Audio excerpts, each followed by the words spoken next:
திமுக கூட்டணியில் இருந்த கட்சிகள் சில தாவேகா பக்கம் போய் அமைச்சரவையிலும் இடம் பிடிச்சாச்சு.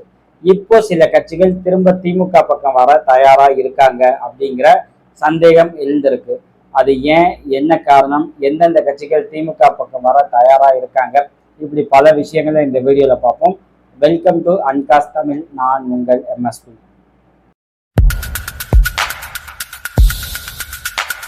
சில நாட்களுக்கு முன்பு டெல்லியில நடந்த இந்தியா கூட்டணியில பேசின ராகுல் காந்தி அங்க என்ன பேசினாரு அப்படிங்கிற அந்த ஆடியோ கிளிப்பை ரிலீஸ் பண்ணியிருக்காரு. அதுல திமுக இந்தியா கூட்டணிக்குள்ள வரணும், திமுக இந்தியா கூட்டணியோட இணைந்து செயல்படும் அப்படின்னு நம்புவதா அந்த ஆடியோ கிளிப்ல பேசியிருக்காரு. எதற்கு திமுக இந்தியா கூட்டணிக்கு வரணும் அப்படிங்கிற கான்செப்ட்ல நம்ம ஏற்கனவே ஒரு வீடியோ பேசியிருக்கோம். அந்த வீடியோவோட லிங்க் வந்து டிஸ்கிரிப்ஷன்ல கொடுக்குறேன், நீங்க பாருங்க. இந்தியா கூட்டணியோட மோட்டோ, இந்தியா கூட்டணியில் இருக்க கட்சிகளோட மோட்டோ என்ன அப்படின்னா பாஜக எதிர்ப்பு மட்டுமே. ஏன்னா உள்ளுக்குள்ள ஒவ்வொரு கட்சிகளுக்கும் முரண் இருக்கு. காங்கிரஸ் கம்யூனிஸ்ட் முரண் இருக்கு, காங்கிரஸ் திரிணாமுல் காங்கிரஸோட முரண் இருக்கு, காங்கிரஸ் ஆம் ஆத்மி முரண் இருக்கு, காங்கிரஸ் தேஜஸ்வி யாதவ் ஆர்ஜேடியோட முரண் இருக்கு, சமாஜ்வாதி பார்ட்டி அகிலேஷ் யாதவோட காங்கிரஸ்க்கு முரண் இருக்கு. இப்படி காங்கிரஸ் மாநிலத்துல ஸ்ட்ராங்கா இருக்க எல்லா கட்சிகளோடும் முரண்ல இருக்கு, பிரச்சனை பண்ணிட்டு இருக்கு. அதை மீறி இந்தியா கூட்டணியை ஒருங்கிணைத்து கட்டமைச்ச பெருமை வந்து திமுக தலைவர் ஸ்டாலினுக்கு இருக்கு. ஏன்னா திமுக தலைமையில இருந்த இந்தியா கூட்டணி தான் இங்க தமிழ்நாட்டுல ஸ்ட்ராங்கா எந்தவித பிரச்சனையும் இல்லாம இருந்துச்சு. அதனாலதான் 40 out of 40 வந்து இங்க ஜெயிக்க முடிந்தது. ஆனா இந்த எலெக்ஷன்ல திமுக கூடயும் பிரச்சனையை உருவாக்கி காங்கிரஸ் வந்து அந்த சீட் ஷேரிங்ல கொடுத்த அந்த ப்ராப்ளம்ஸ் வந்து கிரவுண்ட்ல ரிஃப்ளெக்ட் ஆகி எலெக்ஷன்ல திமுக காங்கிரஸ் படுதோல்வி அடைஞ்சிச்சு. அதன் பிறகு ஆஃப்டர் எலெக்ஷன் வந்து தாவேகாவோட காங்கிரஸ் வந்து கூட்டணியில சேர்ந்து 2 மினிஸ்டர்ஸும் வாங்கிட்டாங்க. இப்போ இந்தியா கூட்டணி ஃபார்மேஷன் வரும்போது அதுல திமுக கலந்துக்கல. திமுக கலந்துக்காதது மிகப்பெரிய அதிர்வலையை உருவாக்கியிருக்கு நாடு முழுவதும். ஏன் அப்படின்னா இந்தியா கூட்டணி உருவாக மிக முக்கிய காரணம் வந்து ஸ்டாலின். அவர் தான் காங்கிரஸ் இணைந்த ஒரு கூட்டணி இருந்தால் மட்டும்தான் பிஜேபியை வீழ்த்த முடியும் அப்படின்னு அவர் பேசினாரு. இன்னைக்கு அந்த திமுகவே இனி காங்கிரஸோட கூட்டணி இல்லை அப்படிங்கிற முழக்கத்தையும் திமுக அறிவிச்சிருக்கு. இப்போ ஏன் வந்து திமுக இந்தியா கூட்டணிக்குள்ள வரணும் அப்படின்னு காங்கிரஸ் விரும்புது அப்படிங்கிற கேள்வி இருக்கு. காங்கிரஸ் என்ன பண்றாங்க அப்படின்னா சைக்கலாஜிக்கலா டிஎம்கேவை ஒரு நெருக்கடிக்கு உள்ளாக்குறாங்க. பிஜேபி எதிர்ப்பு தானே உங்களோட எண்ணம், அப்படின்னா நீங்க இந்தியா கூட்டணிக்குள்ள வரணும். வரல அப்படின்னா பிஜேபி எதிர்ப்புல நீங்க சமரசம் செஞ்சுட்டீங்க அப்படிங்கிற விஷயம் பேசப்படும் அப்படின்ட்டு சைக்கலாஜிக்கலா டிஎம்கேக்கு ஒரு செக் பாயிண்ட் வைக்க காங்கிரஸ் முயற்சி செய்யுது. அதே காங்கிரஸ்ட நம்ம கேட்க வேண்டியது என்ன அப்படின்னா தாவேகாவோட கொள்கை எதிரி யாரு? தாவேகா தலைவரும் சிஎம்முமான விஜய் வந்து கொள்கை எதிரி பாஜகன்னு சொல்லியிருக்காருல்ல. இப்போ காங்கிரஸ் தாவேகா கூட தானே கூட்டணியில இருக்கு. அந்த தாவேகாவை ஏன் நீங்க வந்து இப்போ வர இந்தியா கூட்டணிக்குள்ள கொண்டு வராம இருக்கீங்க? நீங்க ஏன் அழைப்பு விடுக்கல? நீங்க அழைப்பு விடுத்தாலும் ஏன் வந்து விஜய் வந்து இந்தியா கூட்டணிக்குள்ள வர தயாரா இல்லை? என்ன காரணம் அப்படிங்கிற அந்த நெருக்கடிய சிஎம் விஜய்க்கும் தாவேகா தலைவருக்கும் காங்கிரஸ் ஏன் கொடுக்கல? தாவேகாக்கு கொடுக்காத நெருக்கடிய திமுகக்கு கொடுக்க வேண்டிய அவசியம் என்ன? அதாவது பாஜக எதிர்ப்புல திமுக சமரசம் செஞ்சிருக்கு பாத்தீங்களா அப்படின்னு ஒரு டெம்ப்ளேட்டை காங்கிரஸ் நிறுவ பார்க்குதா அப்படிங்கிற சந்தேகம் உருவாகி இருக்கு.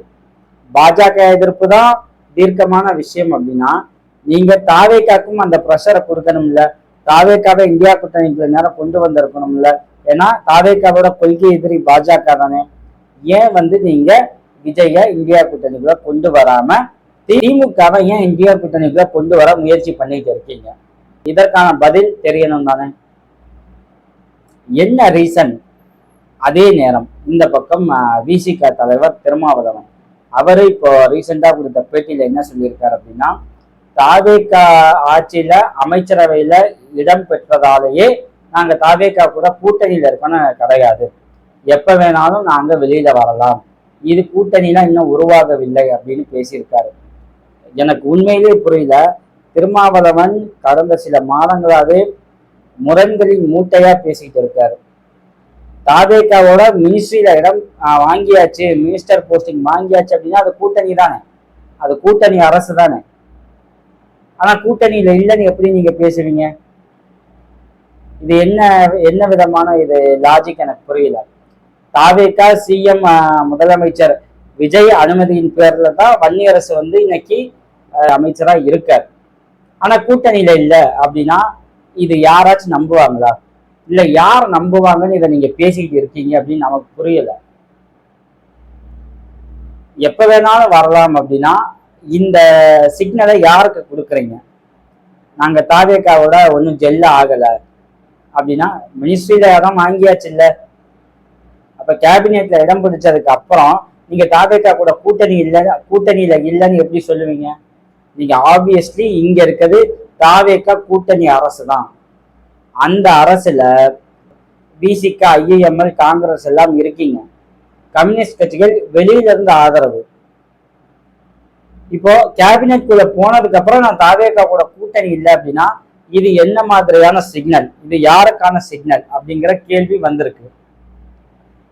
ஒரு பக்கம் காங்கிரஸ் இந்தியா கூட்டணிக்குள்ள திமுக வரணும்னு பேசுது, இன்னொரு பக்கம் நாங்க தாவேகா கூட கூட்டணியில இல்லை, இன்னும் இந்த கூட்டணி உருவாகல, அவங்களுக்கு சப்போர்ட் பண்ணோம், அதனால மினிஸ்ட்ரி வாங்கிக்கிட்டோம். நீங்க எப்போ கேபினெட் வாங்கிட்டீங்களோ அப்பயே நீங்க கூட்டணி தான்.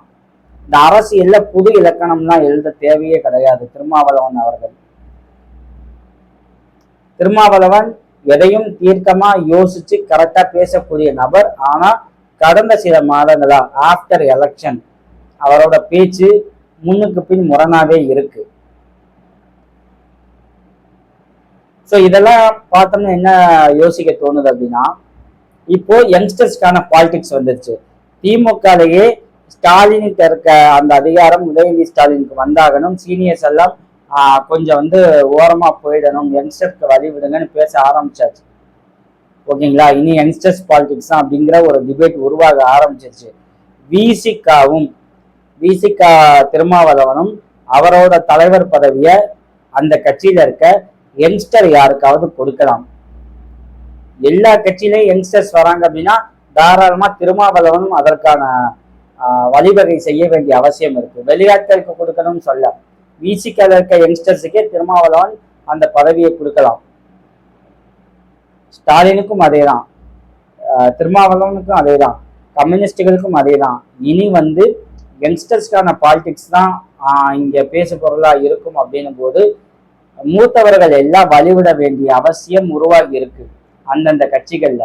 ஏன்னா ஒரு ஸ்டேஜுக்கு மேல ஏஜ் ஆச்சு அப்படின்னா நம்ம என்ன பேசுறோம் அப்படிங்கிறது தெரியலையோ அப்படிங்கிற சந்தேகம் இப்போ ஒவ்வொரு கட்சிகளோட சீனியர்ஸ் பேசுறத பார்க்கும்போது நமக்கு உருவாக ஆரம்பிச்சிருக்கு. ஓகே, இது ஒரு பக்கம். இப்ப காங்கிரஸ் சொல்லுது, திருமாவளவன் இப்படி சொல்றாரு. ஓகேங்களா? இது என்ன ரீசன் அப்படின்னா, தாவேகா கூட்டணி ஆட்சியில சட்டம் ஒழுங்கு நாளுக்கு நாள் வந்து மோசமாகிக்கிட்டே இருக்கு. இது கூட்டணி கட்சிகளோட நன்மதிப்பையும் வந்து பாதிச்சுக்கிட்டு இருக்கு அப்படிங்கிற ரிப்போர்ட் வந்து போயிருக்கு. அதனால 2029 லோக்சபா எலெக்ஷன்ல தாவேகா கூட்டணியில இருந்தோம் அப்படின்னா நம்ம ஜெயிக்க வாய்ப்பு கம்மியா இருக்கும் அப்படிங்கிற கணிப்பு வந்து எல்லா கட்சிகளுக்கும் உருவாகி இருக்கு. ஏன்னா சட்டம் ஒழுங்கு அவ்வளவு மோசமா இருக்கு, மின்வெட்டு அவ்வளவு மோசமா இருக்கு, எந்த ப்ரெஸ் மீட்டும் நடக்கல. அதாவது தாவேகா மினிஸ்டர்ஸ் யார்கிட்டயாவது ப்ரெஸ் சந்திச்சு ஒரு கேள்வி கேட்டா அவங்க எல்லாம் தெரிச்சு ஓடிட்டு இருக்காங்க. இப்படியான கட்சிக்கு லோக்சபா எலெக்ஷன்ல மக்கள் எப்படி ஓட்டு போடுவாங்க? ஏன்னா லோக்சபா எலெக்ஷன் மோடி வேணுமா வேண்டாமா அப்படிங்கிற எலெக்ஷன். அதுல தாவேகா என்ன நிலைப்பாடு எடுக்க போகுது? மோடி வேண்டாம் அப்படிங்கிற ஸ்டாண்டை வந்து தாவேகா எடுக்குமா? என்ன மாதிரியான ஸ்ட்ராட்டஜி வந்து தாவேகா வகுக்க போகுது? இல்ல எந்தவித பிரைம் மினிஸ்டர் கேண்டிடேட் பேரையும் சொல்லாம எலெக்ஷனை ஃபேஸ் பண்ண போகுதா? இப்படி பல விஷயம் இருக்குல்ல. அசம்பிளி எலெக்ஷன்ல ஓகே, தாவேகா வந்து பாஜக பேரை பேசாமலே சொல்லாமலே வந்து வின் பண்ணியாச்சு. லோக்சபா எலெக்ஷன்லயும் திமுக திட்டிட்டு இருப்பீங்களா? இந்த சந்தேகம் கூட்டணியில இருக்க விசிகாக்கு வந்திருக்கு, கூட்டணியில இருக்க காங்கிரஸ்க்கு வந்திருக்கு. காங்கிரஸ்க்கு ஏன் வந்துச்சு அப்படின்னா, காங்கிரஸ்ல இருக்க ராகுல் காந்திக்கு பிரைம் மினிஸ்டர் போஸ்ட் மேல ஒரு ஆசை இருக்கு. அதற்கு அவருக்கு திமுக தேவைப்படுது. அதனால இந்தியா கூட்டணிக்குள்ள திமுக கொண்டு வர அவர் முயற்சி பண்ணிட்டு இருக்காங்க. எல்லா கட்சிகளோட முரண். அதாவது அசம்பிளி எலெக்ஷன் வந்தா எந்தவித ஒத்துழைப்பும் காங்கிரஸ் கொடுக்காது. அந்த கட்சிகள் வந்து தோல்வி அடையும். லோக்சபா எலெக்ஷன் வந்தா மட்டும் எல்லாத்தையும் மறந்துட்டு அந்த பிரச்சனையெல்லாம் ஓரம் கட்டிட்டு பாஜக எதிர்ப்பு அப்படிங்கிற புள்ளியில எல்லாரும் வாங்க அப்படின்னு அழைப்பு விடுப்பது எந்த வகையில சரி? கேரளால மார்க்சிஸ்ட் கம்யூனிஸ்ட் கட்சி பாஜகவோட மறைமுக கூட்டணியில இருக்குன்ட்டு ராகுல் காந்தி எலெக்ஷன்ல விமர்சிச்சாரு. இன்னைக்கு அந்த மார்க்சிஸ்ட் கம்யூனிஸ்ட் கட்சியை எப்படி இந்தியா கூட்டணிக்குள்ள வந்து ஜெல் ஆகும்? எப்படி அந்த கூட்டணி அந்த கட்சியை வந்து ராகுல் காந்தி சேர்த்துக்கிறாரு? இந்த கேள்வி வருமா இல்லையா? அதை ஃபர்ஸ்ட் ராகுல் காந்தி விளக்கி இருக்கணும்ல, காங்கிரஸ் விளக்கம் கொடுத்துருக்கணும்ல. அதை செய்யாம இந்தியா கூட்டணிக்குள்ள வாங்க அப்படின்னா என்ன லாஜிக் அது? இன்னைக்கு இந்தியா கூட்டணி வின் ஆகணும், இல்ல சாலிடான நம்பர்ஸ் வந்து டீசென்டான நம்பர்ஸ் வேணும் அப்படின்னா அவங்களுக்கு டிஎம்கே பார்ட்டியோட சப்போர்ட் வேணும். டிஎம்கே பார்ட்டி இந்தியா அலையன்ஸ்குள்ள வரணும். அதற்காக டிஎம்கேக்கு இந்த அழைப்பு விடுக்கப்படுது. நான் என்ன கேட்கிறேன், அதே பாஜக எதிர்ப்பு தானே தாவேக்காக்கும். தாவேக்காக்கு ஏன் காங்கிரஸ் இந்த நெருக்கடியை கொடுக்கல?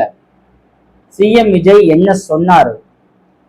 பிஜேபி மூர்க்கத்தனமா எதிர்ப்போம் அப்படின்னு சொன்னாரா இல்லையா? அப்படி பல கேள்விகள் இருக்குல்ல. ஸோ அதற்கு காங்கிரஸ் என்ன பதில்? இங்கிட்ட அதே தான், திருமாவளவன் விசிகாக்கும் இப்படியான ஒரு சந்தேகம் இருக்கோ அப்படிங்கிற சந்தேகம் நமக்கு உருவாகி இருக்கு. ஏன்னா அவரோட முன்னுக்கு பின் முரணான பேச்சு.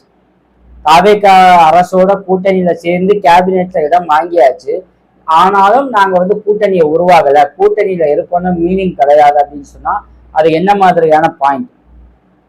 தட் மீன்ஸ் லோக்சபா எலெக்ஷன்ல டிவிகேவோட இணைஞ்சால் நமக்கு வந்து எம்பி பதவி கிடைக்குமா அப்படிங்கிற சந்தேகம் உருவாகி இருக்கு. ஏன்னா ரீசன் சட்டம் ஒழுங்கு, மின்வெட்டு, இப்படி பல பிரச்சனைகள்ல தாவேக்கா எந்த சாலிடான ஸ்டாண்டும் எடுக்கல. ஸோ லோக்சபா எலெக்ஷன்ல இது கண்டிப்பா வந்து ரிஃப்ளெக்ட் ஆகும் அப்படின்னு அவங்க நம்ப ஆரம்பிச்சிட்டாங்க. அதனால இப்பயே வந்து திமுக கூட்டணிக்கு சமிக்கை கொடுக்க ஆரம்பிச்சிருக்காங்களோ அப்படிங்கிற கேள்வி உருவாகி இருக்கு. இதுல நம்ம என்னென்ன பாயிண்ட்ஸ் புரிஞ்சுக்க வேண்டியது இருக்கு அப்படின்னா, தாவேக்காவோட இந்த ஒரு மாத ஆட்சியில அவங்களோட கூட்டணி கட்சிகளான காங்கிரஸுக்கும் விசிகாவுக்குமே திருப்தி இல்லை. ரெண்டாவது, பாஜக எதிர்ப்புல தாவேக்கா உறுதியா இல்லைன்னு அவங்க நம்ப ஆரம்பிச்சிருக்காங்க. மூணாவது, லோக்சபா எலெக்ஷன்ல நம்ம வின் பண்ணணும் அப்படின்னா திமுகவோட சப்போர்ட் தேவைப்படுது அப்படின்னு அவங்க நம்ப ஆரம்பிச்சிருக்காங்க. அதனால திமுக கூட்டணிக்கு அவங்க எப்ப வேணாலும் வரலாம் அப்படிங்கிற சமிக்கையும் தெரிய ஆரம்பிச்சிருக்கு. ஏன் அப்படின்னா லோக்சபா எலெக்ஷன்ல தாவேக்கா வின் பண்ணுவது கடினமான ஒரு விஷயம் அப்படிங்கிற நிலைப்பாட்டுக்கு இந்த கூட்டணி கட்சிகள் வந்திருக்காங்க. ஸோ இதுதான் ரீசன். ஆனா பாஜக எதிர்ப்பு அப்படிங்கிற ஒற்றை புள்ளியில திமுக திரும்ப காங்கிரஸோட சேருமா அப்படிங்கிற சந்தேகம் எழுந்திருக்கு. பட் எலெக்ஷன் நெருங்கும் போது திமுக என்ன ஸ்டாண்ட் எடுக்கும் அப்படிங்கிறதையும் பார்ப்போம். மீண்டும் வேறொரு டாபிக் குறித்து பேசுவோம். தேங்க்யூ.